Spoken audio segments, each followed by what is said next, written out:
Class is now in session. Holy mackerel. All right, let's do a date and time so that you know I'm for real here. July 11, 11:45 a.m. July 11, 2022. There, you got the year right.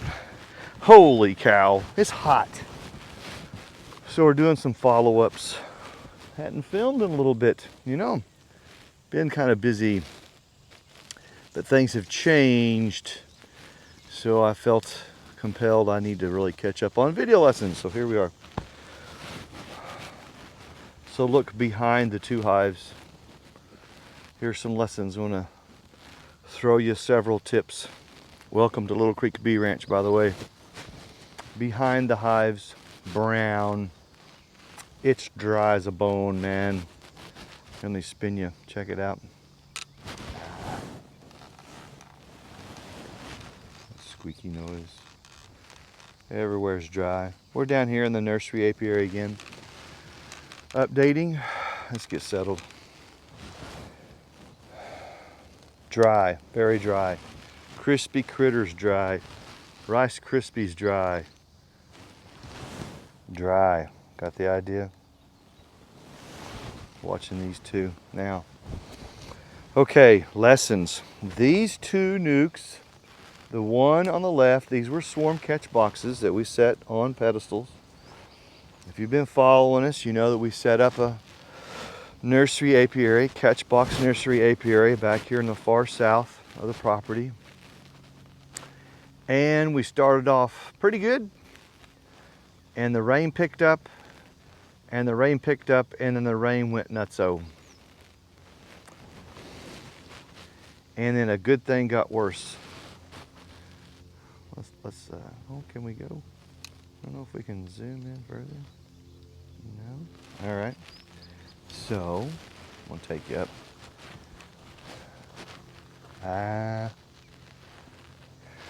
Oh, that's my fault. My bad. Trying to get in the shade where I don't get an overheat on the camera. It will shut off by itself. Golly, Kendall, come on. See, out of practice. Let's just watch the activity. Goodness heavens sakes. Gosh, these two have swarms in them. Okay, let's just watch the bees and I'll give you some important tips. Okay, spring. Raining, a little more rain, and then kind of got wet, and then all of a sudden we had like Noah floods, man. It was insane. What happens is we get too much rain. This is really directed for newer beekeepers learning all these strategies. We get too much rain, you know, it's like raining, it's raining outside. It washes out the nectar. It washes out the nectar, and the bees, most of the colonies don't fly in heavy rain. Some of the big colonies, they're pretty bold. The girls are pretty bold, and they'll fly in a sprinkle. I'll see them active on the porch in a sprinkle. Smaller colonies tend to be more timid, like, yeah, I don't think I want to do that. It's very much an attitude. And so it continues to rain, and we're tracking this on our Excel sheets. A green square is rain. It's real simple, color coded. But the green squares are lining up one after the other, after the other, after the other. Go, dadgum. So a good thing turned bad and started going backwards because the bees are not building momentum. They're not able to get the volume of nectar that we really wanted to have. And the weather begins to work against us. And that was like May, early June. We did pick up these two swarms that came in. The one on the left actually came in probably a month and a half ago. I've not really pushed it hard to look in on them or inspect them or anything. There's no need. I'm not in any giant hot rush. But it is about time to look in on them. And then I'd say a month ago, the one on the right picked up a swarm, using Swarm Commander as the lure. But I don't see any other kind of action on the other catch boxes. it's dry. So we went from super wet, soggy, soppy, like a sponge on the ground, and within a month we are like bone dry. The daily temperatures are over 100. Heat index is over 106 or higher. Dew points can run anywhere from 66 up to 75. That's wicked hard. That's hard on me, man. My body can't take that hard high heat. You gotta be careful, you can really get sick doing that. So we never know what the weather's gonna give us, right? You or me or anybody else, even the weatherman and all their fancy tools, and we just never know until we get into that season and go, oh, look, it's turned bone dry. Oh, you go, goodness heaven, it's like feast or famine. Okay, so let's take a lemon and make some lemonade out of it. So let's learn some cool stuff. In all of my years of beekeeping, about 17, 18 years full-time beekeeping, I've learned a few things. You learn a few things when you've been doing something that long. And over the years, I've learned that although I could push it and go, okay, I'm tough, I'll get my sweatband on and get my Gatorade and I'm gonna come open these bees. and I probably could. But then, after I do that, a week or 10 days later, oh my God, look, I think they're getting robbed. Somebody's jumping them. Holy cow, man. I think they're getting robbed out. How'd that happen? You gotta think, man. You gotta think. Well, when it's super dry like this, and the colonies are struggling to find nectar, typically they'll get an early morning nectar run and they'll get a late evening nectar run. What's that mean? Well, the plants out there are going to push out nectar early in the morning, then it dries up in the afternoon. It doesn't take much for them to dry out. And then in the evening, as it cools off, plants will push out some evening time nectar. So the bees will find it. And this time of year, it's July 11. Seems like it's gotten hotter, quicker this year. So now the bees are on early morning nectar runs, late evening nectar runs, and finding limited amounts. Well, that goes for all the colonies in our local area. If I open these colonies up, not thinking, and now I let all that nice smell of that colony out, I've opened a scent bomb. And I'm pulling up frames and I'm looking at bees and going, oh, look at the pretty brood pattern and some honey. Oh my, isn't that pretty? And I've opened up this scent bomb. Now that scent, after I close up, it's going to waft through the air for a while. Well, typically we do our inspections about 10 a.m. to 1 in the afternoon or noon. Some of the beekeepers even are out earlier than that because it's cool weather, whatever. The point is, when it's really hot and dry and you're walking on crispy critters and Rice Krispies and the heat index is 106 or higher, and you open up a box of bees and all this smell comes out, I promise you, there's going to be some bees around going, hey, what is that smell? And they're going to focus on the smaller colonies and go get their sisters. And then they go get their sisters from a big colony. Hey, come check this out, man. And they find this smaller colony, just like a nuke. And they go, we can exploit this. And all of a sudden you have a robbing event. And you come out 7 days later and go, what the heck? Well, now that was a beekeeping error. There's nothing about the bees.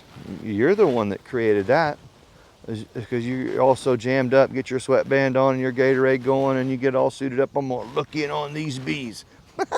Not thinking about what's happening. It happens. It happens. And it stinks, man. The heat is already hard enough as it is. The bees will cool themselves to a certain extent. They'll go get water, put in the cells of the frames, push air across the water, and create an evaporative cooling system, just like the old sump coolers of the 60s and 70s, early 70s. I remember that in my grandfather's house, watching the water fall over the wheel, pulling air through the water. His house was ice cold, man. think. See, I guess I'm contrary because I get kind of salty sometimes as a coach and teacher. You're not thinking. I'll make you think. I'll make you think. Think about what the heck you're doing so that we don't have these silly mistakes and end up going 5 steps backwards when it took forever just to go 2 steps forwards. And now we made some simple mistakes and go 5 steps backwards. Oh God, it just drives you bonkers. Okay, so now we're really dry. We picked up 2 swarms back here, and I want to say 5 or 6 swarms up north, which is okay. I was really hoping actually for more back here. Still possible if we get any kind of rain coming through. They'll be smaller swarms. That's okay. I'll run the catch boxes until, oh, September. You know, for sure by mid-September we'll pull them in. But you can pick up some late season swarms. They'll be smaller, softball size. That's all right. You know, hey, I'll push them, I'll work them. But my point, one of my points in this lesson is, well, since I haven't filmed in a while, and since the weather has changed dramatically, it's even me is like, my God, dadgummit. It was green down here and it was lush, man. We were doing great. We were doing so wonderful. Let me get a heat warning on the camera. And now in just a matter of several weeks, we're bone crispy critter dry. We hadn't had rain in over a month. Any kind of, if you hadn't had rain in 3 weeks, you're in a dearth. No rain in 3 weeks minimum or longer, you're in a dearth. We're in a dearth. The colony on the left seems to be pretty full. The colony on the right seems to be a bit smaller. I probably want to go put a brick, maybe put a brick on part of that porch to reduce the entrance. Shut it down to about 1 inch so the girls can protect their entrance to their house. But opening, no. In this kind of weather, when it's this dry and this hot and the bees are really, really struggling, you better have a darn good reason why you want to open. You know, there are some justified reasons, but understand the risk.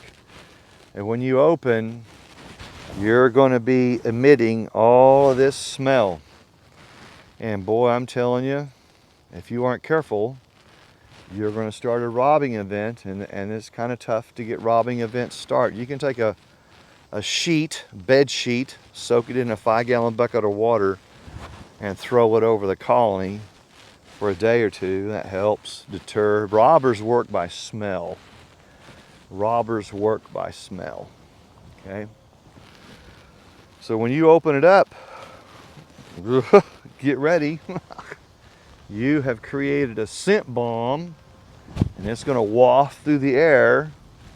And as smart as the bees are, as good as they are, they're going to find it.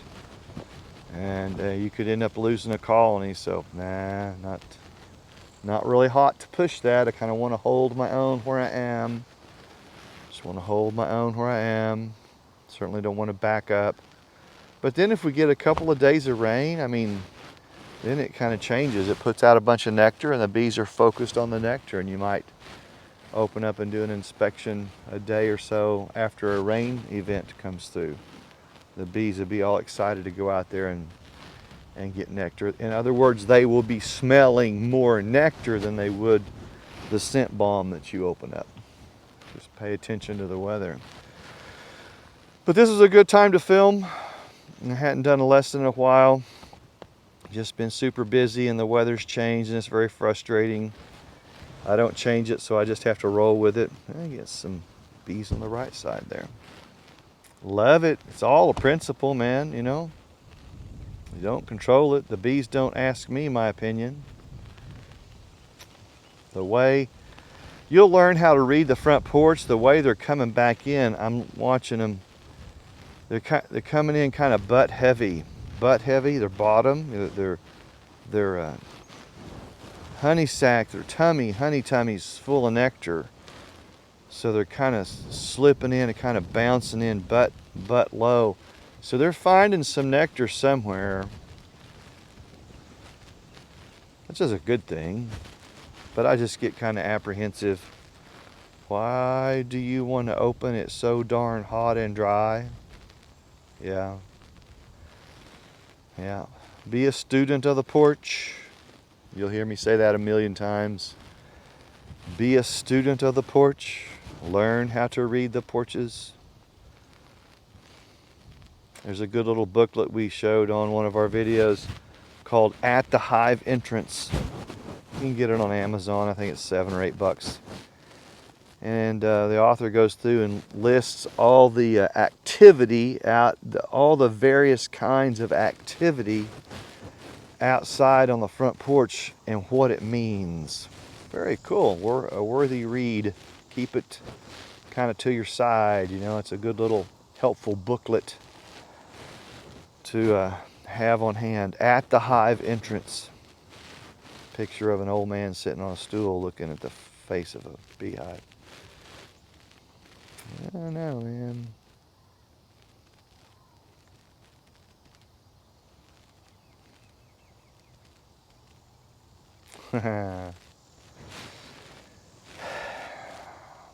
Okay, here's another lesson.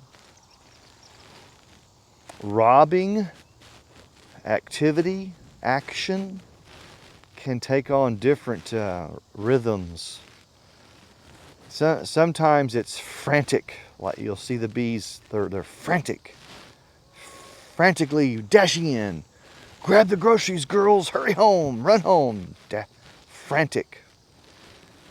Another robbing action can be a dome air warfare. That's serious. You come up in the apiary and you'll hear the sound before you see it, like a low roar, and you go, what the heck?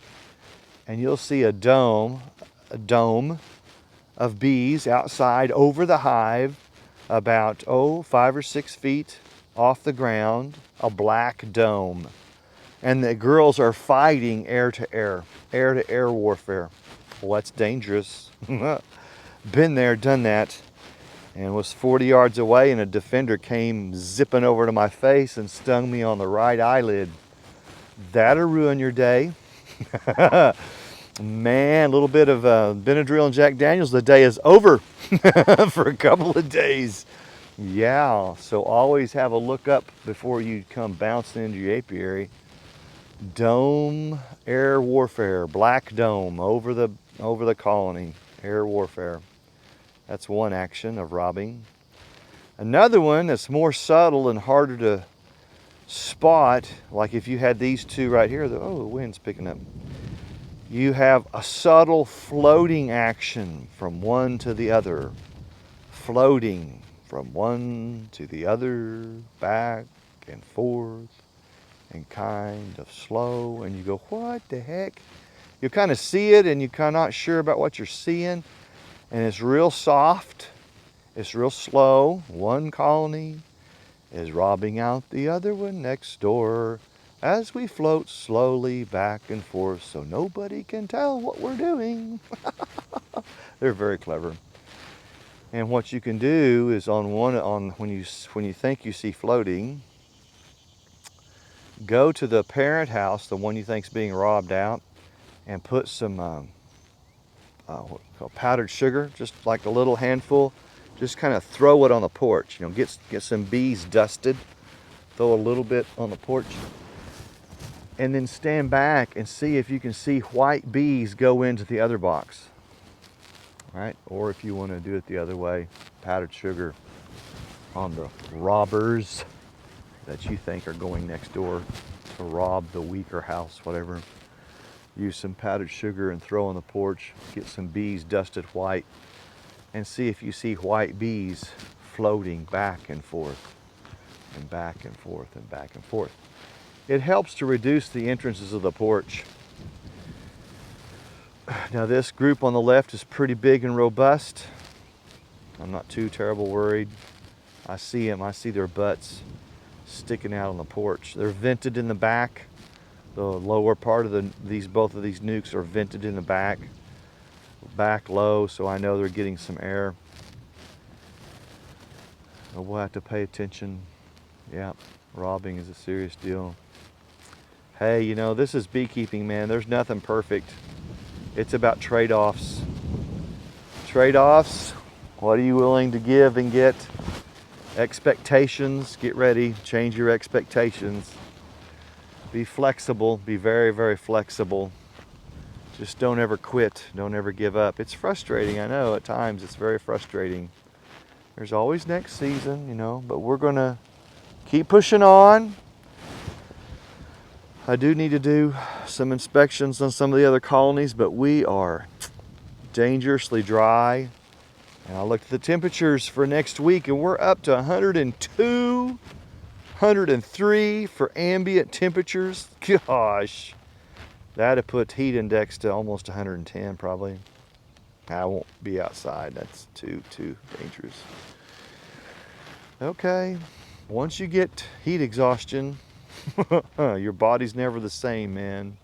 My second year, I pushed it hard in the summer. Suited up in a full white cotton coverall suit and jeans and shirt. Taped up my gloves. No bees getting me, man. Threw up in my veil. That was dumb. Yeah, that was a bad day. Got those cold chills real hard. Throwing up in your veil. Nah, that's not cool. Never been the same. It's just my body can't tolerate it. The bees are amazing, man. They're amazing creatures. They're tough, but they're tender. They're smart, but they do some stupid stuff sometimes.